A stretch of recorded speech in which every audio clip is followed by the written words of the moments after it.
오늘 우리 주신 하나님 말씀은 사도행전 22장 2절에서 4절입니다. 2절에서 7절까지 말씀입니다.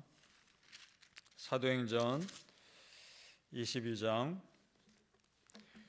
2절에서 7절까지 말씀. 신약성경 226페이지 우리 함께 읽겠습니다. 시작.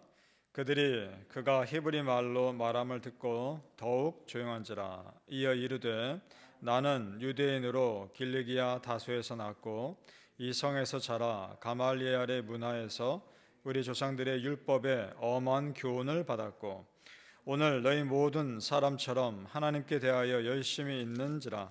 내가 이 돌을 박해하여 사람을 죽이기까지 하고 남녀를 결박하여 옥에 넘겼노니 이에 대제사장과 모든 장로들이 내 증인이라. 또 내가 그들에게서 다메섹 형제들에게 가는 공문을 받아가지고 거기 있는 자들도 결박하여 예루살렘으로 끌어다가 형벌받게 하려고 가더니 가는 중 다메섹에 가까이 갔을 때에 오정쯤 되어 호련히 하늘로부터 큰 빛이 나를 둘러 비치매 내가 땅에 엎드러져 들으니 소리있어 이르되 사울아 사울아 네가 왜 나를 박해하느냐 하시거늘. 아멘. 이 새벽에 예배하시는 애가 우리 성도님들께 함께 하시기를 예수님 이름으로 축복합니다. 아멘. 지난 시간에 바울 사도가 죽음 직전까지 폭행당하는 사건을 보았습니다. 그런데 그 상황에서도 겨우 일어서서 복음 전하려는 장면까지 우리가 보았습니다. 오늘 그 내용을 보니까 자신이 어떻게 예수 믿는 사람이 됐는지를 간증하고 있다는 겁니다. 자기도 예수 믿는 사람 그렇게 싫어했다는 겁니다.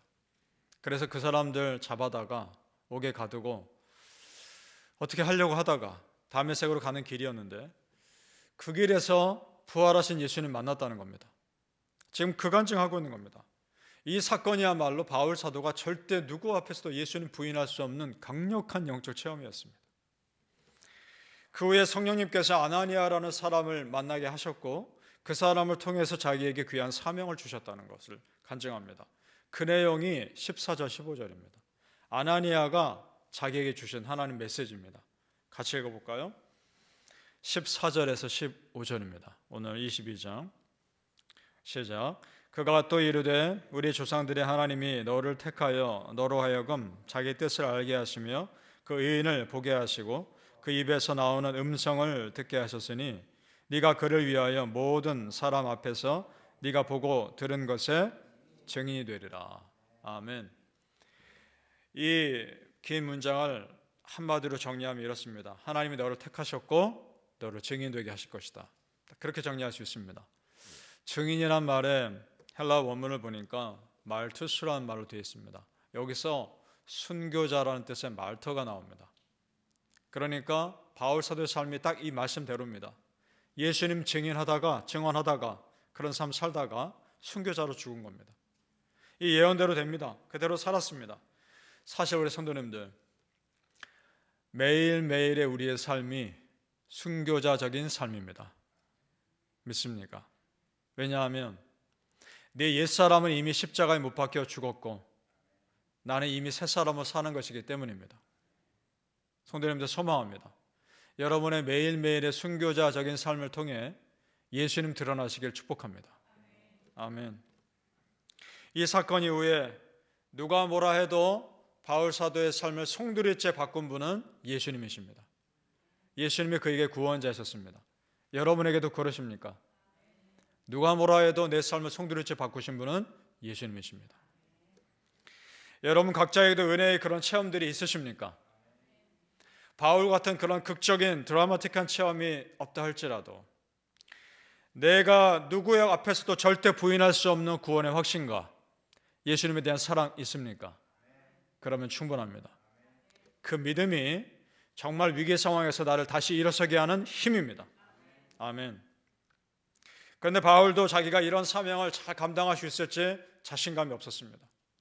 그래서 예루살렘에 와서 기도 가운데 하나님께 예수님께 묻습니다. 그 내용이 19절에서 20절입니다. 같이 읽어보죠. 22장 19절에서 20절입니다. 시작.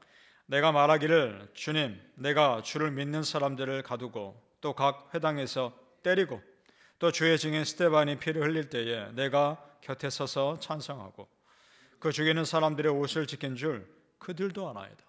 아멘. 무슨 말입니까? 내가 얼마나 못된 일을 했는지 세상 사람 다 압니다. 예수 믿는 사람 잡아다가 내가 가두고 그들을 회당에서 때리지 않습니까? 그런데 내가 이제 와서 어떻게 예수 믿으라고 간증하며 다닙니까? 그렇게 지금 말하고 있는 겁니다. 그리고 스데반 집사가 순교당할 때 내가 돌 던지는 사람들 옷 맡아서 지키고 있던 그 사람 아닙니까? 그런데 내가 어떻게 예수 믿으라고 간증합니까? 세상 사람들도 그걸 보면서 웃을 겁니다. 이렇게 말하는 겁니다. 바울 사도 충분히 그렇게 말할 수 있습니다. 자, 그런데 예수님의 반응이 중요합니다. 예수님이 그런 바울 사도의 기도에 뭐라고 대답했는지 보시죠. 21절입니다. 제가 읽겠습니다. 21절. 나더러 또 이르시되 떠나 가라. 내가 너를 멀리 이방인에게로 보내리라 하셨느니라. 아멘. 고민하지 말고 무조건 가라는 겁니다. 지금 예수님이 너 이러이러하니까 가야만 된다 설득하지 않습니다. 가라는 겁니다. 다른 생각하지 말고 가라. 왜냐? 예수님이 하실 것이니까. 믿으십니까? 여러분, 예수님께서 바울을 일꾼으로 선택하셨다면 그것으로 자격이 충분합니다. 예수님의 평가가 가장 정확하기 때문입니다. 마찬가지입니다. 하나님께서 나에게 일을 맡기셨을 때는 그만큼 나를 인정하시기 때문입니다. 아무리 자격 없는 사람이라 나 스스로 생각한다 할지라도 결정권은 하나님께 있는 겁니다. 하나님의 나를 향하신 평가가 가장 중요합니다. 사람들이 나의 뭐라 하든 그것보다 더 중요한 것은 하나님의 평가입니다. 하나님이 나를 쓰신다면 그만한 이유가 있습니다. 모세를 보십시오. 출애굽 지도자로 모세를 쓰시려고 했을 때 얼마나 모세가 주저합니까? 그런데 결국 어떻게 됩니까? 이스라엘 역사에서 모세만큼 훌륭한 지도자 찾기가 쉽지 않습니다. 바울 사도를 보십시오. 자신 없었지만 그만큼 이방인 선교를 위해 헌신된 사람이 또 어디 있겠습니까? 하나님이 하시면 하시는 겁니다. 이것 또한 바울이 한 것이 아니라 그를 통해서 하나님이 하신 일입니다. 여러분, 전적인 하나님의 은혜를 정말 믿으십니까?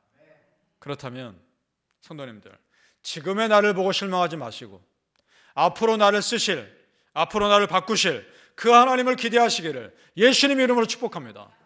아멘. 바울은 결국 로마 군인들에 의해 채찍맞고 감옥에 갇힐 위기입니다. 이때 바울 사도가 자기가 로마 시민임을 밝힙니다. 24절에서 25절을 보죠. 같이 읽습니다. 24절에서 25절 시작. 천부장이 바울을 영내로 데려가 명하고 그들을 무슨 일로 그에 대하여 떠드는지 알고자 하여 채찍질하며 신문하라 한데 가죽줄로 바울을 매니 바울이 곁에 서 있는 백부장더러 이르되 너희가 로마 시민 된 자를 죄도 정하지 아니하고 채찍질할 수 있느냐 하니. 아멘. 로마 군인들의 채찍질은 가혹하기로 유명합니다.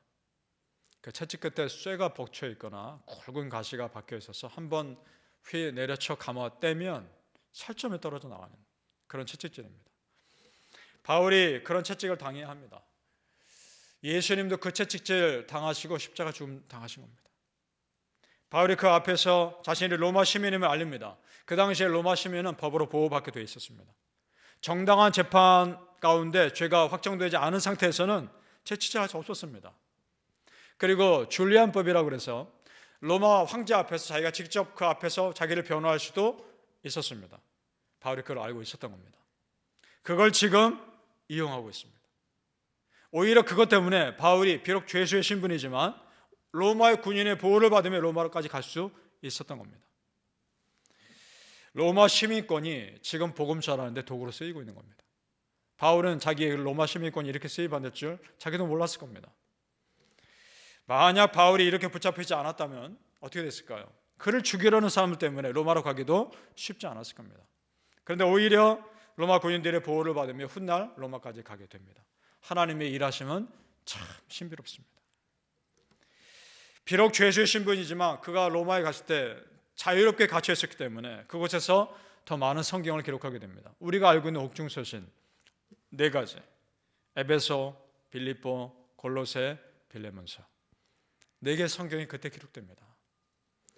우리 성도님들, 우리 크리스천은 하나님의 시간표 속에 사는 겁니다. 이것은 마치 우리가 로봇처럼 산다는 것이 아니라 하나님의 철저한 구원 계획 속에 사는 겁니다. 믿으십니까?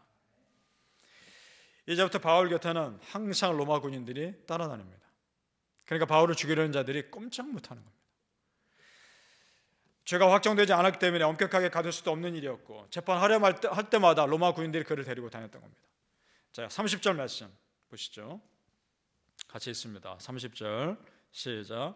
이튿날 천부장은 유대인들이 무슨 일로 그를 고발하는지 진상을 알고자 하여 그 결박을 풀고 명하여 제사장들과 온 공회를 모으고 바울을 데리고 내려가서 그들 앞에 세우니라. 아멘.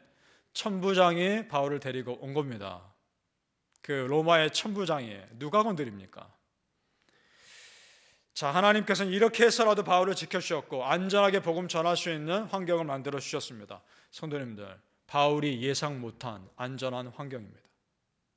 지금 이 상황이 오히려 얼핏 보기에는 안 좋게 되어가는 상황인 것 같고 바울이 잡혀있는 상황인 것 같지만 그것 때문에 오히려 복음을 안전하게 전할 수 있는 상황이 된 겁니다. 내가 보기엔 안 좋은 상황인 것 같지만 그거 안 좋은 상황 때문에 하나님은 새로운 길을 여시더라는 겁니다.